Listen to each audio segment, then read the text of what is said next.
La ciutat de l'Hospitalet va patir molt les conseqüències de la Guerra Civil, degut a l'estreta situació social, econòmica i proximitat amb Barcelona. Un dia després del cop d'estat, la població hi va reaccionar en contra d'aquest aixecament.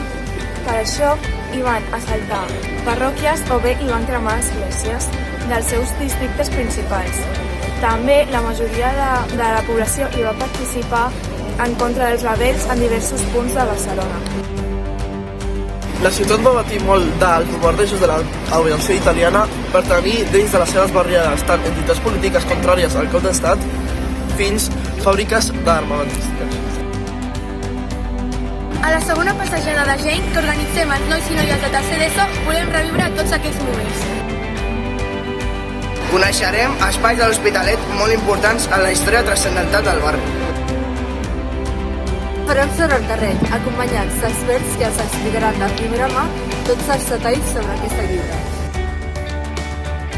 El 5 de març, a les 10 del matí, arrenca la nostra primera passejada de gent, a la Torre Barrina, al Parc de la Marquesa.